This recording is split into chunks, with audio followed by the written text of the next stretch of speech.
Welcome to the Kop TV, the voice of football's most famous stand.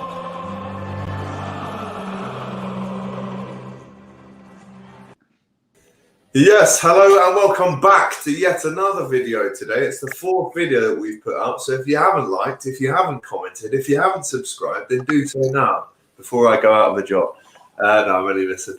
Right, listen, lineup prediction for Ajax tomorrow night. Doyle is with me again. We're going to start off in goal, bro. We're going to get straight into this one. Let us know in the comments what your lineup prediction is. It may influence our decisions. We're going to come up with a combined predicted 11 for this game. In goal, obvious one. Adrian for me. It's the best of a bad bunch. He's lucky in a way that he's the only option because there's no other. There's just nothing else. He wouldn't get played otherwise, would he? Do you know what's funny as well, though? Do you know what makes me laugh? We are playing Adrian rather than Karius. We'd still rather give Karius away than play Adrian. Well, no, he's gone to Union Berlin, Karius has. I know, that's what I mean. Oh, right, yeah, sure, okay. Yeah, we'd still, I mean, that says everything, doesn't it? Yeah. Poor Karius. You're never going to get it. But no, listen, we're going to go with him in goal. For me, bro, and you can correct me if I'm wrong. Let me know in the comments, guys, if you think I'm wrong too. But for my defence, you do yours after. I'm going to go with Trent. I'm going to go with Fabinho and Gomez and Robertson. Talk to me. I think Matip out. Obviously, Van Dijk out.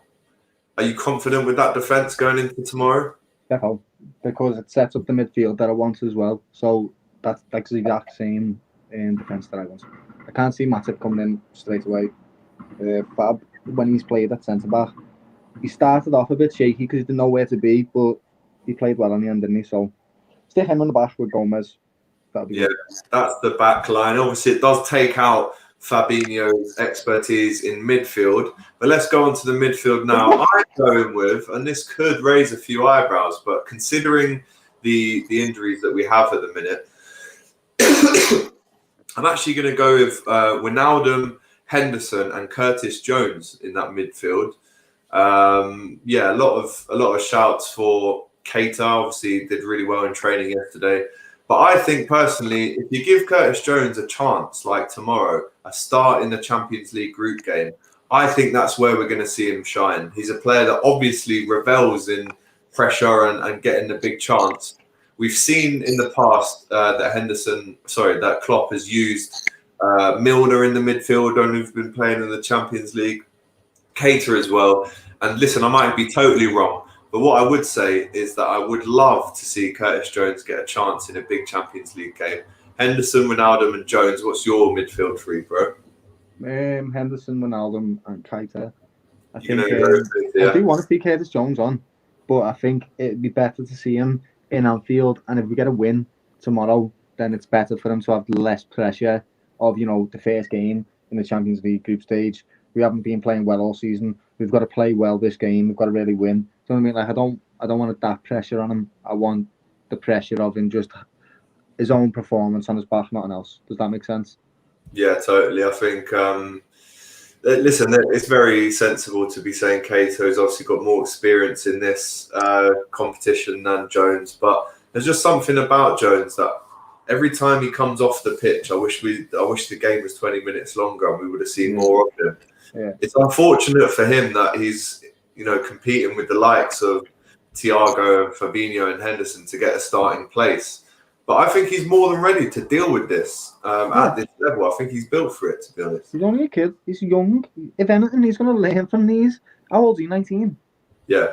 Yeah, so there you go. 19-year-olds. He's got how many years left in him? 17 years or something. Yeah. He's going to learn from Thiago, a great captain in Henderson. Milner's there with all the experience. Like, these players are not super young either, do you know what I mean? So he'll get his time. In 5 years' time, you could see him in the centre mid, just, as a regular starter. So, don't see why, we look lost.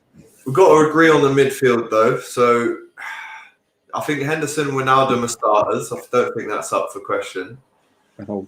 But a lot of people here, and we've got some comments coming in. Stephen Somerville says his starting 11. Adrian, Trent, Gomez, Fab, Robertson, Henderson, Ginny, Keita, if fit, and Mane, Firmino, and Salah. And then AJ has said Adrian, Trent, Fabinho, Gomez, Robbo, Hendo, Ginny, Jones or Keita, Jota, Firmino, and Salah. So he's actually dropping Mane, and he's dropping. He's actually saying Jones or Keita. He can't decide. That's a mad one. Can't drop Mane. Mane's like on form. I've been watching him play this season. He's been amazing. So Salah. Them two can't be dropped. Maybe Bobby should be dropped, but not them two. Them two are on fire. So we'll agree on the midfield, Keita. I do think that's the most realistic option that Klopp will go with. But then up front, you're saying then, if anyone needs to be dropped, it's Firmino. 2 goals in 23 games for Firmino. I mean, would you be comfortable seeing Jota just completely replace him in that number 9 role? Maybe not, but maybe put Salah in the middle and put Jota on the wing instead. Yeah, Salah will score goals no matter where he is. I love Bobby, by the way. I love that fella. He's sick footballer. I love watching him play football, but he's not producing anything at the moment. So we need to try and change things. It's as simple as that, really. We haven't got the dynamic that we want, so we've got these extra players to try and change it. That's what they're there for. So I feel like maybe bring Jota in, put him on the wing, put Salah in the middle, and put Mane on the wing. That's what I think. Yeah, do you know what? I'm going to go with Bobby in this one just because I think in the Champions League, if there was a competition, I would say that Bobby's impressed me in the most. It's probably the Champions League, bro. 17-18, he scores 10 goals in the Champions League. So did, I think he scored 15 that season in the Champions League alone. It definitely was 10. Because I remember in that season, we were the first team to have all of our strikers getting 10 goals or more in the competition.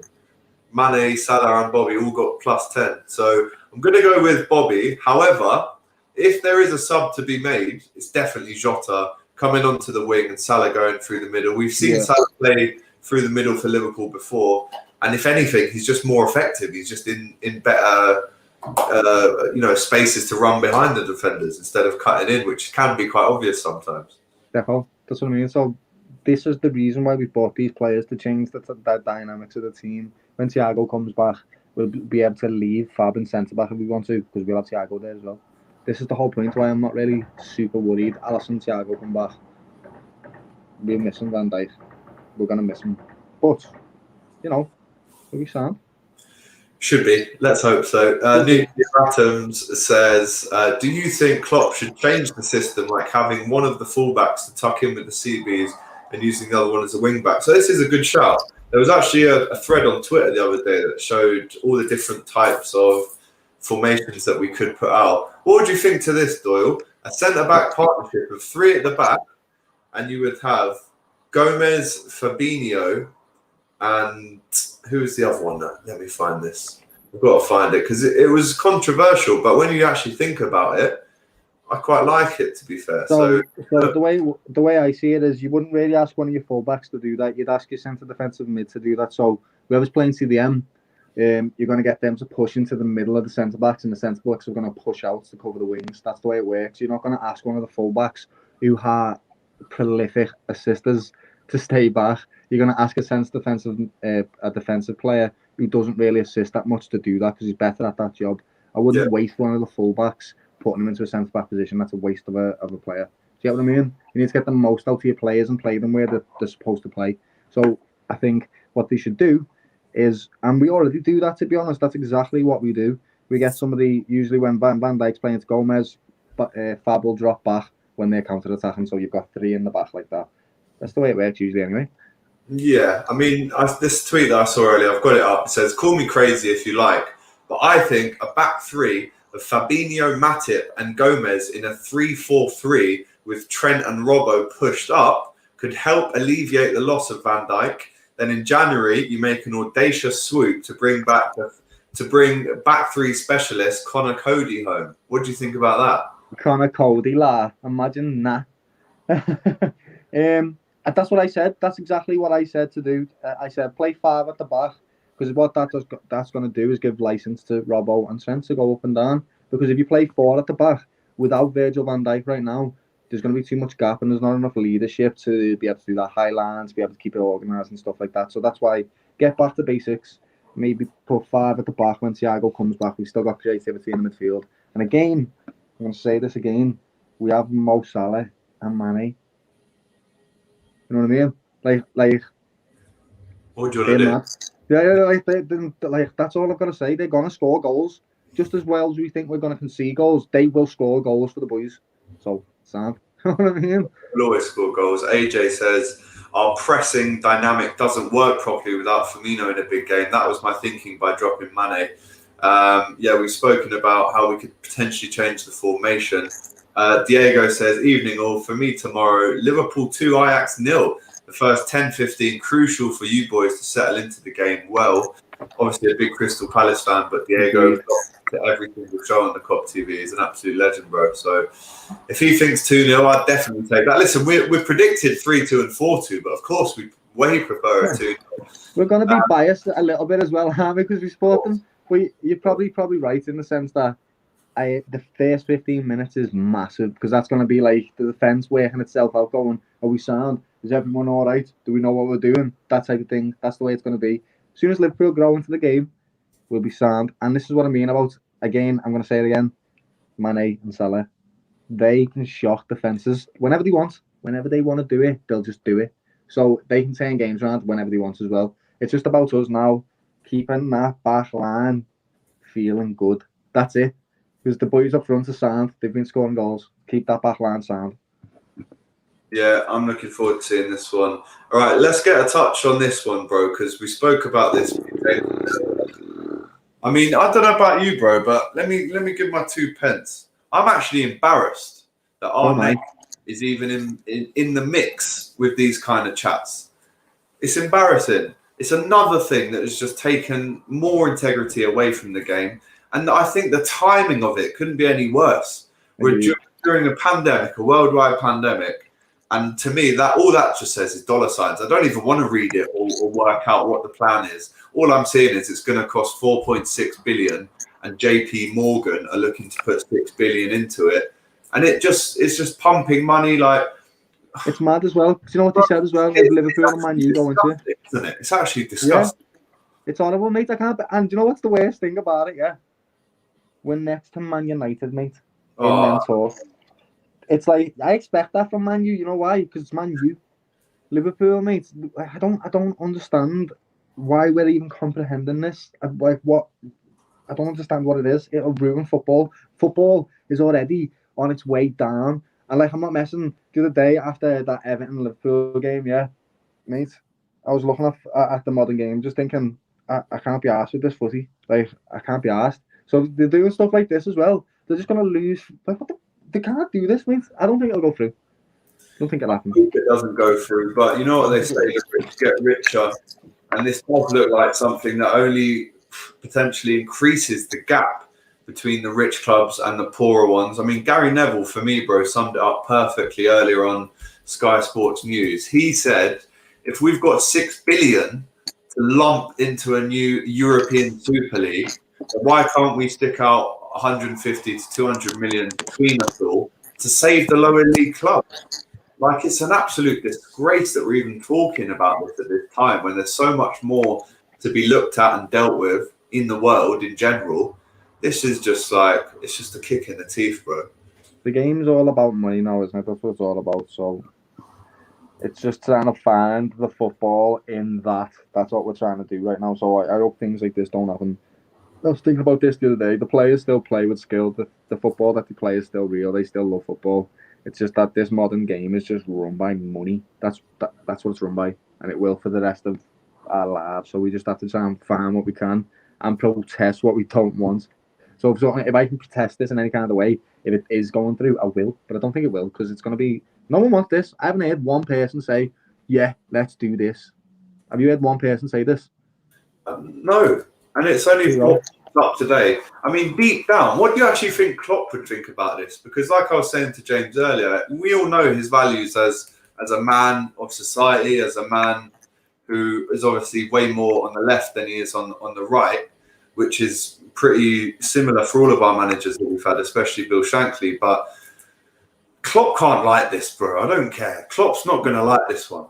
No, he's look at Klopp's character, and even the clubs that he's been to shows you the type of person that he's been to Mainz, Dortmund, and Liverpool. They're all working class. cities with working class fans. Like, it's not a rich city. It doesn't come from money, so it's not. The football club is not inspired by money. That's not what it's run for. It's inspired by passion of the game. Yeah. You get what I mean? So I don't think Klopp would like this at all. But obviously he's not going to be able to say nothing, is he? Because you can't say anything. But I don't think he'll like it one bit.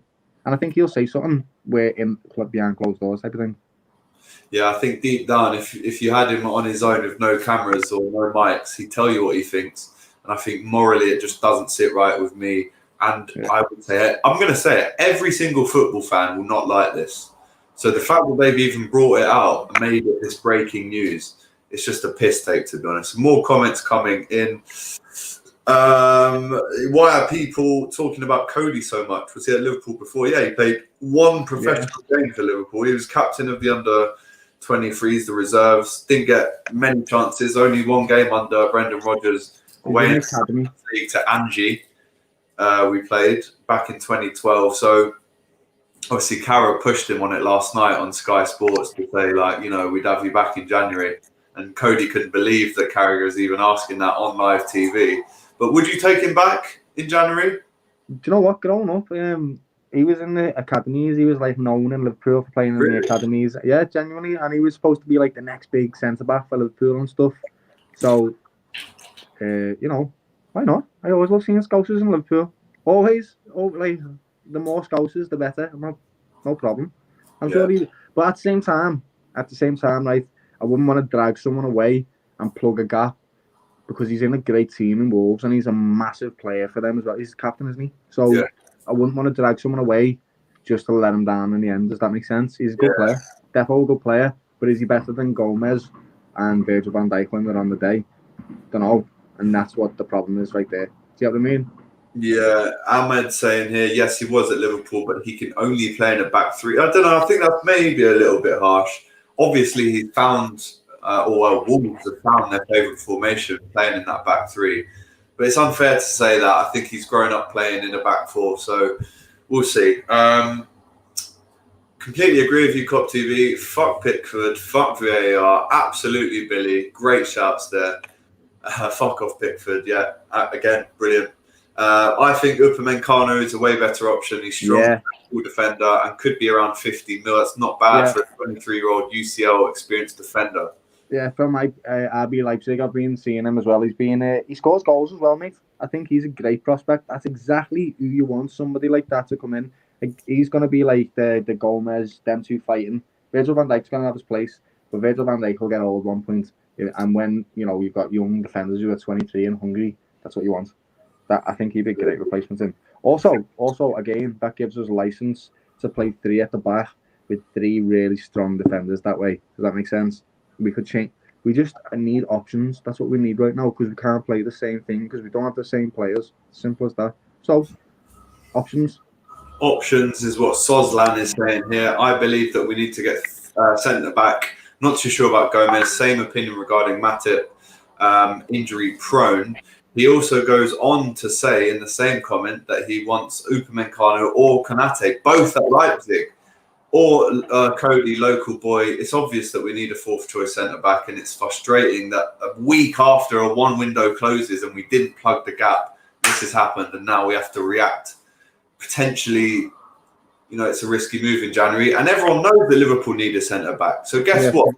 If Cody was 30 mil before, guess what? If you want him in January, it's going to cost you 70 mil, and we ain't paying that. And there's going to be a lot of clubs that are going to play hardball with us come January. I hope Klopp doesn't go through with this idea. I don't think it's totally down to him, to be fair, but he's not going to like it. I think our manager's good, but our owners are Tories. Says it all, really, doesn't it? Money hungry. Anyway, we won't go into politics right now on the channel. That's for another show. In his presser, he's not involved in the talks. Doesn't surprise me at all. And as Lovren has just scored a worldie for Zenit in the Champions League, apparently. Diego's giving us a bit of insight to Ajax. He says forward Anthony has scored 3 goals in 5 league matches. He's confirmed okay to play. So that's one player to look out for sure. Right, so we're going to review the team that we've picked out then. Adrian in goal. Trent, we're going to go with Fabinho and Gomez at the back with Robertson. Keita, Henderson, Wijnaldum, with the 3 lads up front. If we're going to talk about who we'd like to see come off the bench, obviously you get 5 subs now in Europe, in the Champions League. So you could see the likes of Minimino, Milner, Origi, Shaqiri, Jota, Keita, Jones. If Jones doesn't start, who do you want to see bring on the bench? Obviously, it's hard to predict these things based on. I mean, you can't say because someone could have a bad game, couldn't he? So I'd like to see Jones come on, mate, if we're winning. But then again, it depends on the game, doesn't it? I don't know. There's no one that particularly wants to play on the game except for Jones, really. So, yeah, Jones. Minimino, maybe to get a goal. Yeah, I'd love that. Minimino started the season well. But yeah, that's our team. We're going to go for that tomorrow, 8 o'clock kickoff at the Johan Cruyff Arena in Amsterdam. I just can't believe that we're going to be missing this away day. What a belter away day that would have been. Bang in the city centre. Oh, mate, don't even get me onto that one. Poor. It's all right. One day we will get our chance, mate. We'll go there, trust me. Right, that's our team.